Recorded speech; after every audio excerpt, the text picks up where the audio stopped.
అవినాష్ రెడ్డి అలాగే ఆయన తండ్రి భాస్కర్ రెడ్డికి ముందస్తు బెయిల్ లభించింది. ఈ కేసులో అవినాష్ రెడ్డిని విదేశాలకు వెళ్లొద్దని, అదేవిధంగా భాస్కర్ రెడ్డిని పులివెందులకు వెళ్లొద్దని హైకోర్టు ఆదేశాలు జారీ చేసింది. దీంతో తమ బెయిల్ షరతులు సడలించాలని కోరుతూ అవినాష్ రెడ్డి హైకోర్టును ఆశ్రయించారు.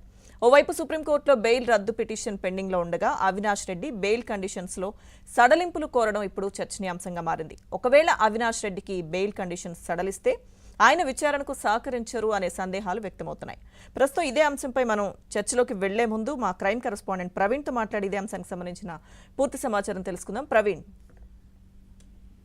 ఇప్పటికే వివేక హత్య కేసుకు సంబంధించి జ్యుడిషియల్ రిమాండ్ లో ఉన్నటువంటి నిందితులు ఎర్రగంగిరెడ్డి, సునీల్ యాదవ్, ఉమాశంకర్ రెడ్డిని కోర్టు ముందు హాజరుపరచడం జరిగింది. మరోవైపు బెయిల్ పై ఉన్నటువంటి ఎంపీ అవినాష్ రెడ్డి కావచ్చు, భాస్కర్ రెడ్డి, దేవిరెడ్డి శివశంకర్ రెడ్డితో పాటు ఉదయ్ కుమార్ రెడ్డి వీరు కూడా వ్యక్తిగతంగా ఈ రోజు నాంపల్లి కోర్టుకు హాజరైన తర్వాత జ్యుడిషియల్ రిమాండ్ ను మిగిలినటువంటి నిందితులకి జ్యుడిషియల్ రిమాండ్ ని ఎక్స్టెండ్ చేసింది. తదుపరి విచారణ ఈ నెల 14th కు వాయిదా వేయడం జరిగింది. 14వ తారీఖున మరోసారి నిందితులందరూ కూడా విచారణకు హాజరు కావాలంటూ కూడా స్పష్టంగా సిబిఐ కోర్టు కూడా చెప్పినటువంటి మాట.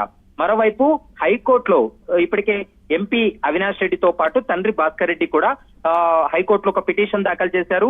ఎందుకంటే ముందస్తు బెయిలు అవినాష్ రెడ్డికి, సాధారణ బెయిలు భాస్కర్ రెడ్డికి కూడా మంజూరు చేశారు. కాబట్టి ఈ బెయిల్ ఇచ్చినటువంటి సమయంలో కొన్ని షరతులను విధించింది. ఈ షరతులను సడలించాలంటూ కూడా తెలంగాణ హైకోర్టును ఇద్దరు నిందితులు కూడా ఆశ్రయించడం జరిగింది. ఎందుకంటే ముందస్తు బెయిల్లో అవినాష్ రెడ్డికి స్పష్టంగా చెప్పింది విదేశాలకు వెళ్లకుండా, అంటే దేశం విడిచి పోరాదు, దర్యాప్తు సంస్థ యొక్క పర్మిషన్ లేకుండా, అనుమతి లేకుండా దేశం విడిచి వెళ్లరాదనేటువంటి అంశాన్ని చెప్పింది. మరోవైపు దర్యాప్తులో ఎక్కడ కూడా తను ఇన్వాల్వ్మెంట్ ఉండొద్దు, మరోవైపు సాక్షులను ప్రభావితం చేయవద్దనేటువంటి అంశాన్ని కూడా అందులో స్పష్టంగా పేర్కొంది. మరోవైపు తండ్రి భాస్కర్ రెడ్డి బెయిల్ విషయంలో కూడా ఇతను పులివెందులకు గాని కడపకు వెళితే అక్కడ శాంతి భద్రతల విఘాతం కలుగుతుంది, అక్కడ ఉన్నటువంటి విట్నెస్లు ఎవరైతే ఉన్నారో వాళ్ళని వీళ్ళు ఇన్ఫ్లుయెన్స్ చేసేటువంటి అవకాశం ఉందంటూ కూడా సిబిఐ తన వాదనలు పదే పదే వినిపించినటువంటి సమయంలో బెయిల్ షరతుల్లో కూడా స్పష్టంగా చెప్పింది ఏపీలోకి అడుగు పెట్టవద్దని. అయితే ఈ షరతులు ఏవైతే ఉన్నాయో వీటిని షరతులకు సంబంధించిన దానిపైన తెలంగాణ హైకోర్టులో వాళ్ళు ఒక పిటిషన్ కూడా దాఖలు చేశారు. దానికి సంబంధించి విచారణకు రావాల్సి ఉంది. ఇప్పటి వరకు ఇంకా విచారణకు రాలేదు. వేరే కేసులు విచారణ జరుగుతున్నటువంటి క్రమంలో ఇంకా విచారణకు రాలేదు. సాయంత్రం 5 గంటల లోపు ఖచ్చితంగా విచారణకు వచ్చేటువంటి అవకాశం ఉంటుంది.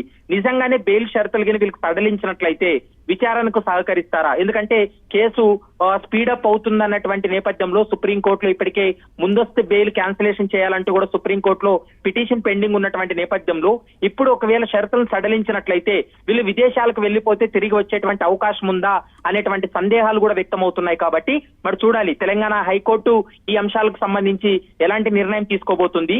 సిబిఐ కూడా తన కౌంటర్ దాఖలు చేయడానికి సిద్ధంగా ఉంది. సిబిఐ కౌంటర్ లో ఎలాంటి అంశాలను పొందుపరుస్తారనేది మాత్రం చూడాల్సినటువంటి అవసరం ఉంటుంది. Lakshmi Durga. Right, thank you Praveen.